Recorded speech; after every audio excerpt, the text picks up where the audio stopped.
Buenas tardes. Good evening. Here we are, another Wednesday evening, joining together for the Faith and Science Fundamentals webinar series. And I would like to welcome all of the brave listeners who are still here after 6 sessions. And today we're starting our 7th one. I would also like to say hello to the listeners who have joined us more recently. I will remind you that if you have missed any of the previous sessions, that they are all available on the GRI Live Creation YouTube channel.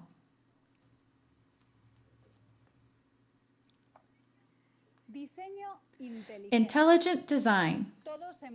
We have all heard about intelligent design. Last week, we briefly mentioned various proponents of this idea, like Michael Behe, Stephen Mayer, and Paul Nelson. And we found out that each of them is situated in a different category of the gradation models of origins, beginning with the directed evolution and ending with the young Earth creationism. Why does this happen? How is it possible that people from the same group vary so greatly and differently in terms of their philosophy of origins? Well, there are basically 2 reasons. In the first place, intelligent design is not a proper model of origin because it doesn't pretend to specify who is responsible for the origin or when it occurred, and not even the details of how it occurred. Therefore, among the defenders of intelligent design, we find people who believe that God created the world in 7 days, and others that believe that he did it over millions of years. And there's even others who don't even believe in the Christian God. What unites them is the certainty that there is intelligence involved. Secondly, intelligent design tries to keep the discussion about origins exclusively within the scientific domain. Obviously, the proposition that there is an intelligent being responsible for the design of the universe has religious implications. But the defenders of intelligent design consciously avoid defining who that intelligence would be. And they limit themselves to affirming that in nature there is irrefutable evidence of design that can be studied and scientifically proven. If we summarize these ideas in a simple definition, we can say that the theory of intelligent design holds that certain features of the universe and of living things are best explained by an intelligent cause, not an undirected process such as natural selection. The contemporary version of this theory is known as the intelligent design movement. It appeared in the 90s with a group of scientists and professionals from different fields who were unhappy with the theory of evolution. Each one within their own field had realized that the scientific community assumed that life had been formed and diversified by strictly natural processes. But in reality, there was a lot of evidence that showed that this was not possible. These scientists got together, began to share their ideas, and came to the conclusion that if they disregarded the imposition of naturalism and then studied nature with a more open mind, that the data pointed in another direction, an intelligent cause. If you would like to know more details about the history of intelligent design and its main characteristics, I would recommend the following documentary, La clave del misterio de la vida, or in English, Unlocking the Mystery of Life, which can be found in several languages on YouTube and on the intelligent design production company website, Ilustra Media. I will leave the links to the document in the document with the additional material. Many of the things that we are going to talk about today are explained in this documentary in more detail. Now we're going to meet some of the proponents of intelligent design. We'll start with one of the founders, Philip Johnson, professor of law and author of the famous book Darwin on Trial, and who passed away in 2019.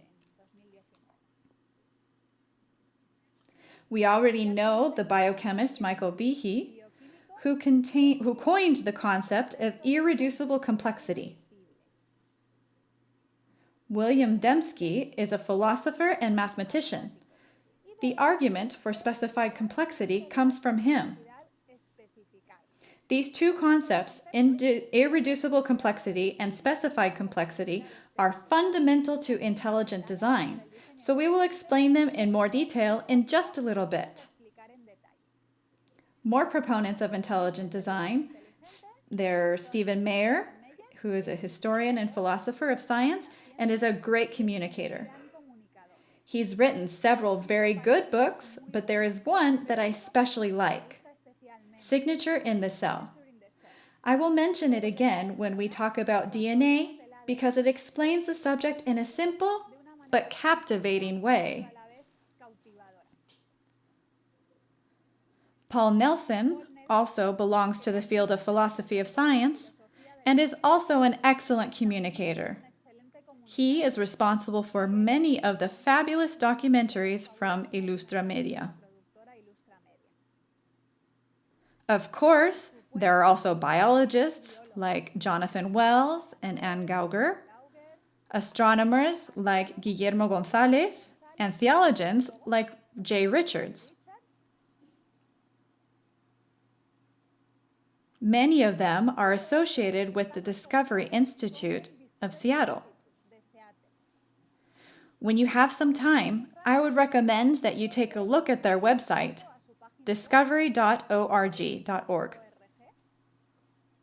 There you can find more information about these authors and others, their publications, videos, and events. And although these people and the Discovery Institute are known for their connection to intelligent design, they did not invent the concept. Actually, it is a very old idea. One of the historical figures famous for proposing this idea was the 16th century philosopher and theologian William Paley. In his work, Natural Theology or Evidences of the Existence and Attributes of the Deity, he proposes the well-known analogy of the watch and the watchmaker. According to Paley, if a person finds an abandoned watch, looks at it, and observes its complex internal machinery, he will immediately conclude that the contraption was made by a watchmaker for a purpose, even if the watch is damaged, even if it's not working. And if we apply the same argument to nature, observing the complexity of living beings and how well they are made to perform their functions, we conclude that someone designed and manufactured them to do what they do. I don't know if you know that Darwin studied theology. Well, one of the authors that he had to read during his studies was Paley. And in his autobiography, he stated that he found the watchmaker's argument convincing. Well, he later changed his mind and concluded that the precise adaptation of living things to their functions could be a product of natural selection rather than planned design. Richard Dawkins defends the same idea and wrote an entire book on this topic. He titled it The Blind Watchmaker, referring to natural selection. This is a quote from the book. It says, "The world is divided into things that look designed, like birds and airlines, and things that don't, rocks and mountains. Things that look designed are divided into those that really are designed, like submarines and tin openers, and those that aren't, like sharks and hedgehogs. The diagnostic of things that look or are designed is that their parts are assembled in ways that are statistically improbable in a functional direction. They do something well, for instance, fly. Darwinian natural selection can produce an uncanny illusion of design. According to Dawkins, natural processes can produce such a good illusion of design that we are confused and unable to differentiate the actual design from apparent design. I would like to try something with you. I'm going to show you 3 photographs of rocks. I want you to look at them carefully, and then I'm going to launch a survey so that you can tell me in which of the photographs you detect design. Let's get started. Here are the photographs. I'll give you a few seconds to look at them. And now, here's the survey. Just a second.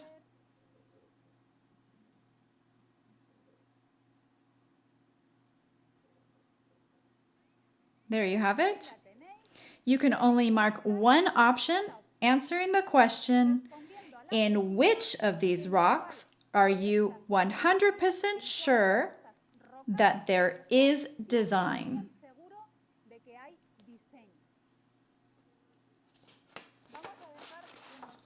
We'll give you a few seconds to respond.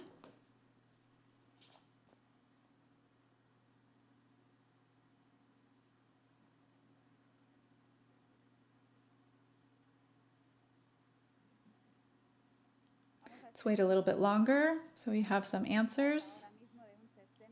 We only have about 60% answers from you.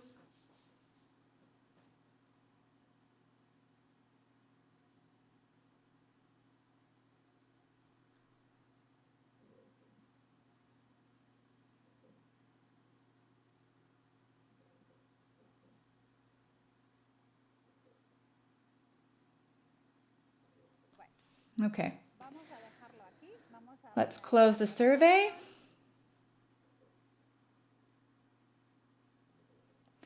And I'm going to show you the results.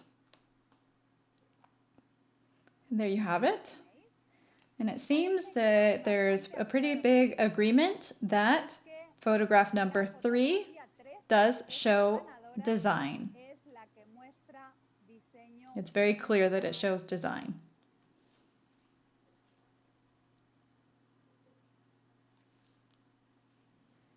In all 3 cases, the rocks are shaped like a human face, but the first 2 could have been produced by natural processes, such as erosion, while the third has undoubtedly been sculpted.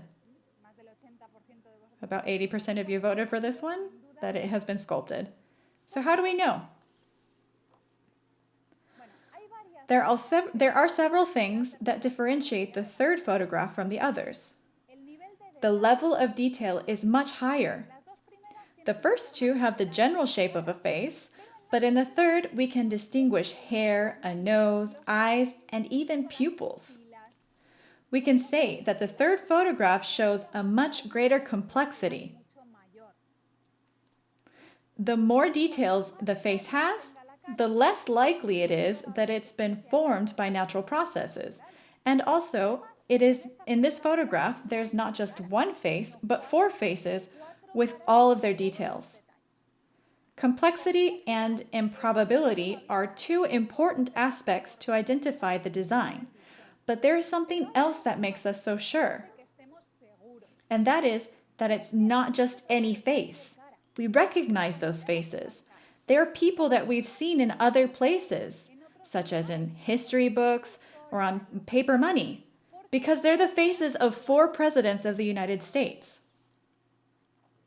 Earlier, I spoke of the mathematician William Dembski and the concept of specified complexity. Well, it refers precisely to this. Dembski says that when something is complex, highly improbable, and also corresponds to an external pattern, we identify it as a design. Dembski's analysis is much more extensive and contains complicated calculations, but it can be interesting for those of you who like mathematics. Dembski, of the many books that he's written, he has one that deals specifically with this subject, and it's titled The Design Inference. Okay. The specified complexity is related to another concept that's easier to understand because it's most likely more familiar to us than probability and mathematics. And it's about the information. The sequence of letters that you can see on the screen is complex, but it does not follow a simple and regular pattern like A, B, A, B, A, B. If we throw the letters of a game of Scrabble on the table, or if we give a chimpanzee a laptop, getting that specific sequence of letters is highly unlikely. But that doesn't guarantee that the sequence of letters is designed. It could very well be the result of a first chimpanzee typing randomly. But the situation changes completely if the sequence of letters we are talking about is this. These are the same letters arranged in a different way, so the complexity and probability of the sequence are the same as before. But now there is an added factor. Those letters tell us something. That sequence contains information. And the only known cause capable of producing information is intelligent beings, or are intelligent beings. This information can take different forms. They can be precisely placed zeros and ones in a computer program, or dots and dashes in a Morse code message, or pictures in an Egyptian hieroglyph. But in all cases, whenever there is a message, we know that there is an intelligence behind it. We've already commented that DNA contains encoded information equivalent to any of these messages and even much longer, complex, and unlikely ones, as we will see in the biology section.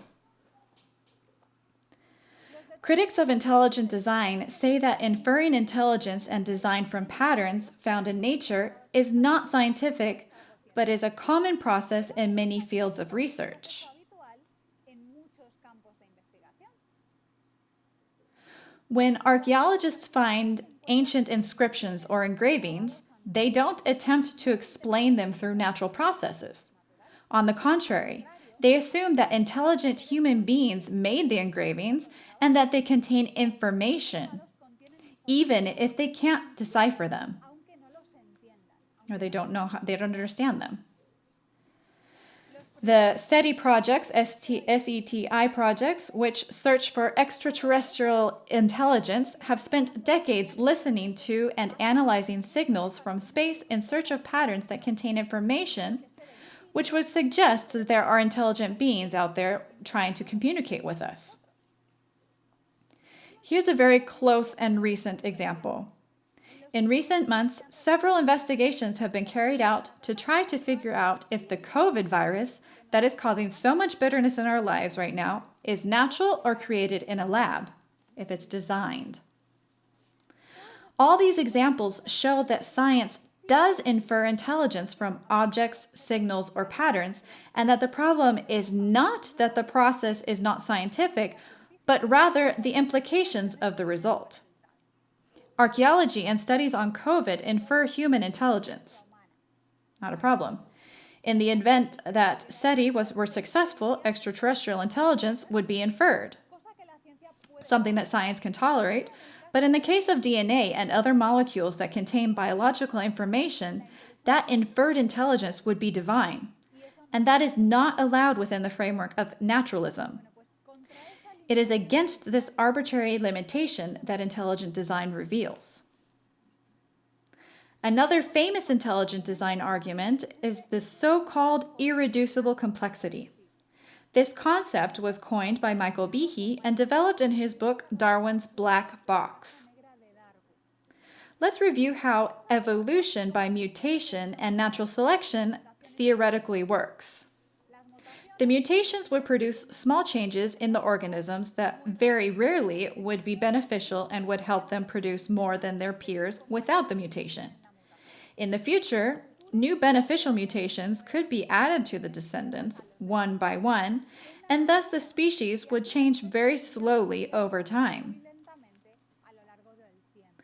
Although Darwin knew nothing about mutations, he was aware that his proposal involved small, slightly beneficial changes that accumulated over time. In his book, The Origin of the Species, there's a paragraph in which he states the following: if it could be demonstrated that any complex organ existed, which could not possibly have been formed by numerous successive slight modifications, my theory would absolutely break down. Behe accepts Darwin's challenge and applies it to his specialty, microbiology, which is a field that Darwin knew nothing about. It's because in Darwin's day, microscopes showed cells as little sachets of cloudy liquid. But today we know that cells, even bacteria, which are the smallest of cells, are very sophisticated systems that contain complex elements that biologists call molecular machines. To give you an idea of what we're talking about, we're going to see a small digital animation of the interior of a cell. I'm going to share it here. It's a video.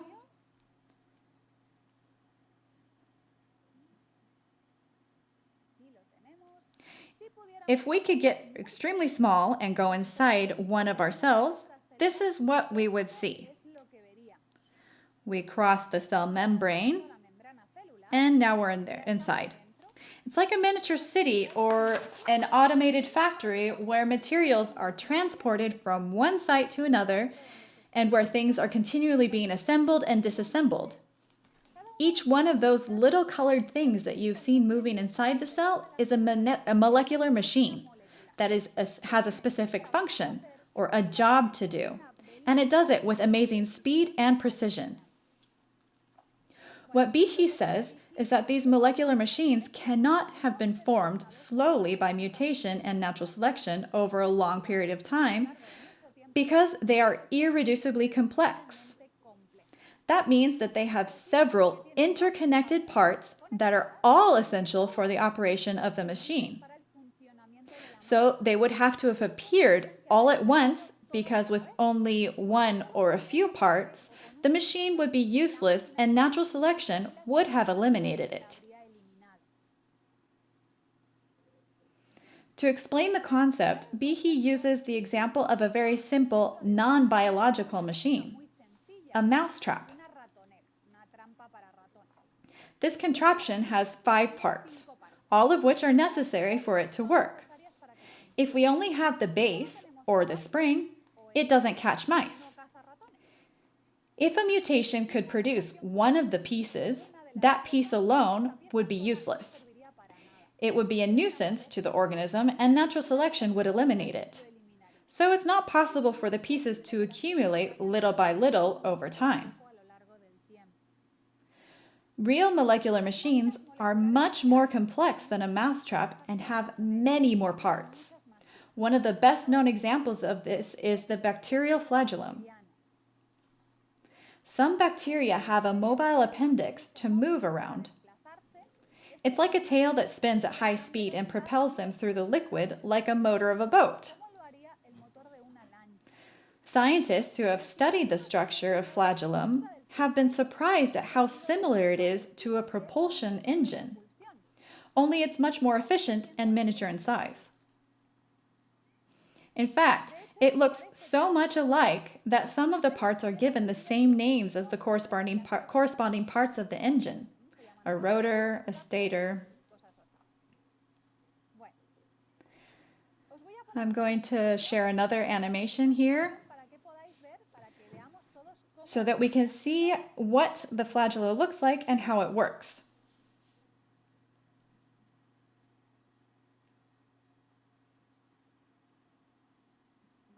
Okay, here it is. The flagella is anchored to the membrane of the bacterium by several rings that act as bearings, and on the outside it has an elbow or a bend from which the filament comes out. The rotor spins at thousands of revolutions per minute, giving the filament a speed of between 200 and 1,000 revolutions per minute. When it's turning, it can stop in just a quarter turn and start turning the opposite direction. This marvelous technology, that's miniature, is made up of about 20 different proteins, all of which are necessary for it to work. To build a flagella by mutation in natural selection, it would be necessary for random mutations to successively give rise to all the components, and then, also by chance, each piece would have to be assembled in the correct place. And during all that long process, the poor bacteria would have half of a structure that does not work. Flagellated bacteria spend a lot of energy making flagella, but it's worth it because flagella are very useful. But a bacteria with half a flagellum that doesn't move would waste energy for nothing. It would be at a disadvantage. It would produce less than those that don't have the problem, and the flagella would disappear from the population before it finished forming. This is natural selection. Another contribution of Behe to intelligent design has precisely been an attempt to delimit what mutations and natural selection can do and what they cannot. And that's what his book, The Edge of Evolution, is about. Today we don't have time to explain too much, but I'm going to give you some brief ideas. Behe explores the concept of beneficial mutation. From the point of view of the theory of evolution, a mutation is considered beneficial if it makes the organism that possesses it reproduce more than the others. That's it. But that doesn't mean that it makes the organism more complex. In fact, it is often the opposite. Do you remember when we gave the example of the white rabbit? Being white and in the snow can be beneficial. But what type of mutation turns an animal white when it originally is not? One possibility is albinism.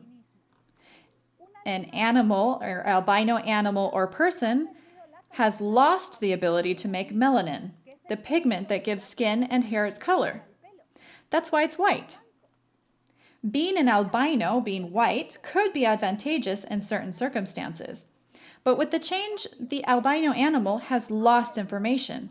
Before, it could manufacture a pigment that it now cannot. There are many beneficial mutations that act in a similar way, which are actually ruining something. Another example is a human disease called sickle cell anemia. It is a genetic disease caused by a mutation that alters the shape of the red blood cells. Normal red blood cells are round. Here you can see some of them. But the red blood cells of people with sickle cell disease are misshapen. They're moon-shaped and have trouble carrying oxygen. So people who have this condition will need lifelong treatment or a stem cell transplant. Would you say that this is a beneficial mutation? Well, it turns out that it can be. There is another disease that affects the red blood cells, malaria.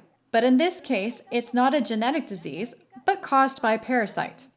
A mosquito bites you, injects you with a microscopic parasite, and that parasite reproduces and infects your blood cells. Malaria is a very serious disease that can be fatal. What does malaria have to do with sickle cell disease? It turns out that people with sickle cell anemia don't get malaria because the malaria parasite can't live in the misshapen red blood cells. So, if you live in a country where there is a lot of malaria, it could be beneficial to have sickle cell anemia because it is a less serious disease than malaria. Behe's conclusion is the same as the one that we came to a couple weeks ago.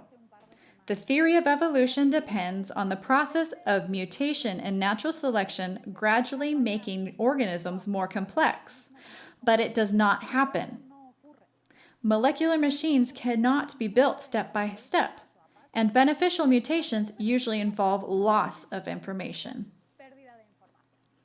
We could go on talking about this topic for quite a while, but I promised you that there would be time for questions today. So we're going to start finishing up. The Intelligent Design Group investigates issues more specifically in biology, but has also made important advances in physics and astronomy in issues related to the fine-tuning of the universe. If you are interested in this topic, I would recommend 2 documentaries from Illustra Media: The Privileged Planet and Call of the Cosmos. You have the links in the additional information material. Also, I recommend that you take a look at the Illustra Media website. I've already mentioned this production company several times, and in the next few days I will recommend more material produced by them. Many of their videos are also available on the GRI website because we collaborate with them by translating their videos into various languages. They are documentaries of the highest quality, which are also good material to share with people who are reluctant to religion. As they are focused from an intelligent design point of view, these videos do not mention God, nor the Bible, nor creation directly. But they do clearly express that the things that we see in nature are so extraordinary that they could not have been done alone. And they let the people who watch them come to their own conclusions about who the intelligent designer might be. I will end with a question that someone asked me the first day and that I have been asked other times. Can or should creationists who believe in the biblical story work with people from intelligent design? My personal answer is a resounding yes. Although not all proponents of intelligent design are creationists, all creationists believe in intelligent design, and therefore their research and arguments are extremely useful to us. When I was studying at Loma Linda University, I took a summer course at the Discovery Institute, and I personally met many of the people we talked about today. They are all lovely people, and most of them have deep religious convictions. Also, within intelligent design, there are different views of origins. Therefore, they tend to be respectful of all perspectives. My conclusion for today. The intelligent design movement is a valuable source of information and resources for creationism. Separating science arguments for design from religious beliefs can be helpful in certain contexts, such as when you are dialoguing with atheists. However, for me, intelligent design is not enough. I believe that the when and the how of creation, and above all, who is the creative intelligence, are important. And that will be precisely our topic for next week: biblical creationism.